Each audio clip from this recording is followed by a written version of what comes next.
हरे कृष्णा, राधे राधे। कैसे हैं आप सब लोग? उम्मीद करती हूँ आप सब बहुत अच्छे होंगे। आप सभी का फिर से स्वागत है मेरे एक नए ब्लॉग में। आज के ब्लॉग की शुरुआत हो रही है शाम के टाइम से और अभी टाइम हो रहा है 5 बज रहे हैं शाम के।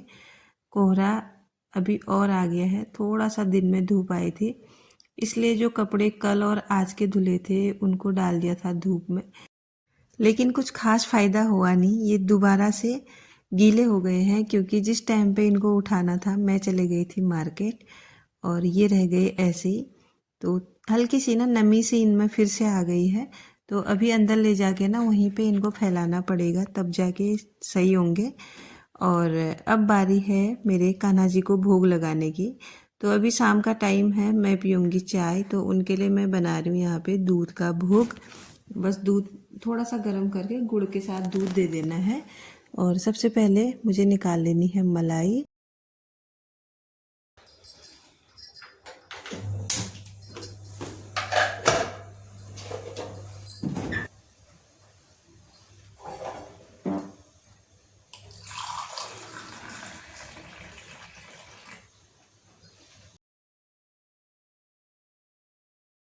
हल्का सा दूध गर्म कर लिया था, जैसे पीने लायक होता है उस तरह का। और अब लगा लेते हैं कान्हा जी को भोग और इसके बाद फिर मैं भी चाय पीऊँगी, मेरी भी चाय बनी रही है। फिर जाना है मुझे बच्चों को लेने ट्यूशन, क्योंकि बच्चे गए हैं ट्यूशन और अभी टाइम हो रहा था 5:30 बजे का। तो मुझे ना थोड़ा सा टाइम लग जाता है, वैसे दिया बत्ती का भी टाइम था, पर बच्चों को लेना सबसे ज़्यादा ज़रूरी है। और वहाँ से आने तक बिल्कुल अंधेरा हो जाता है जब तक बच्चे ट्यूशन से आते हैं। आज तो ज़्यादा ही लेट हो गया था, इसलिए फिर दिया बत्ती में भी टाइम लग गया और फिर खाने पीने में भी।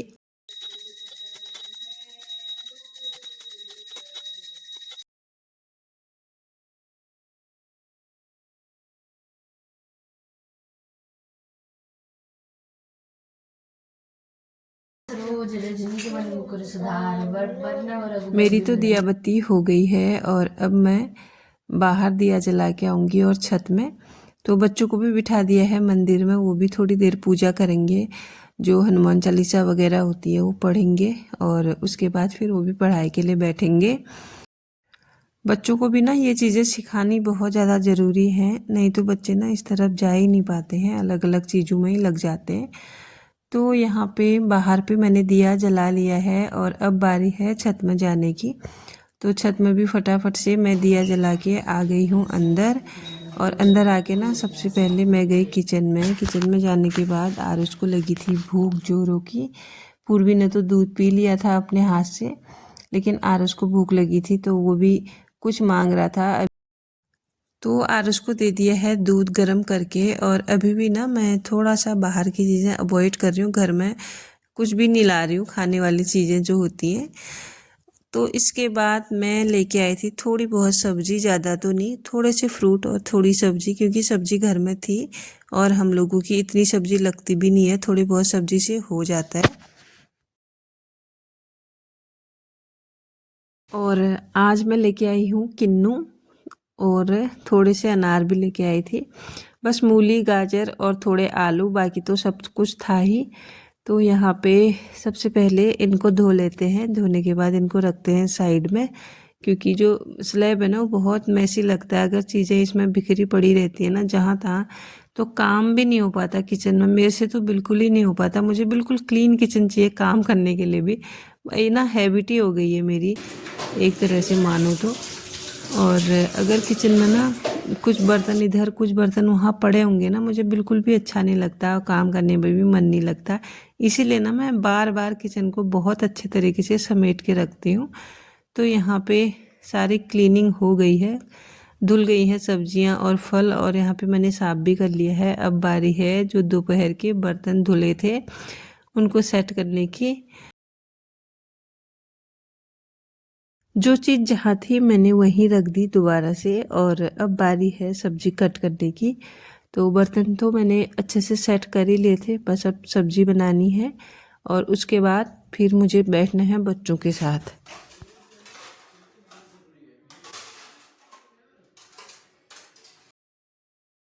अब बारी है सब्ज़ी बनाने की। आज बनने वाली है गाजर और आलू गोभी की सब्ज़ी मिक्स वाली।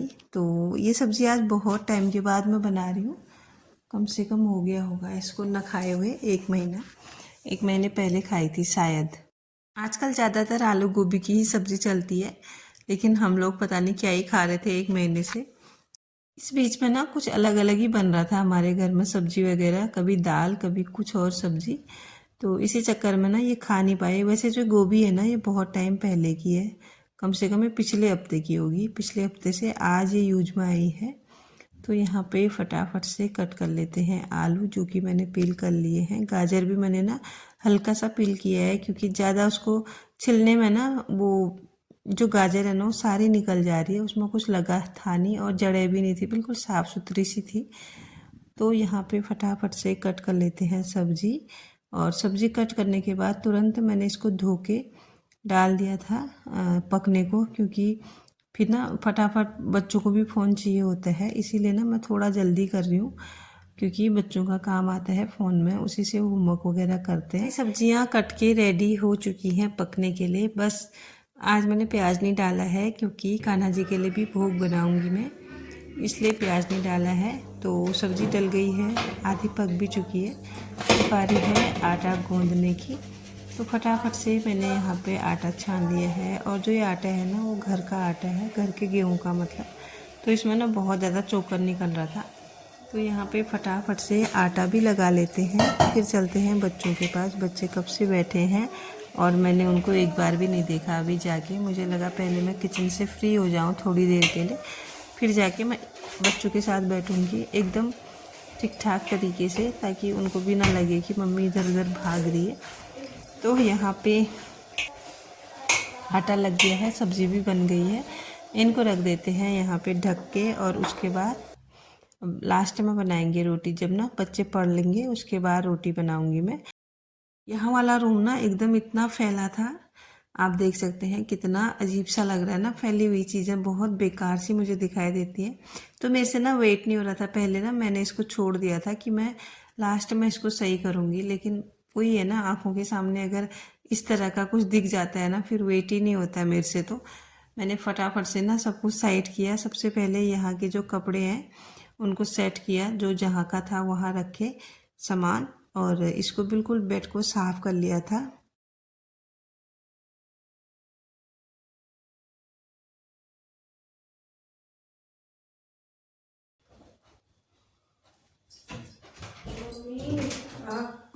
एक बार फोन देना। करने को मैं सारे घर का काम कर लेती हूँ, लेकिन जो मेरे जॉइंट्स हैं ना पैरों के, उनमें इतनी दर्द होती है ना, पता नहीं क्यों। 1-1.5 साल से मुझे ये चीज़ हो रही है। बहुत मैंने ऐसी दवाई भी खा ली बिना दिखाए वाली, बट ये चीज़ ना मेरी ठीक ही नहीं हो रही है। तो 2-4 दिन दवाई से रिलीफ मिलता है, फिर वही बात हो जाती है।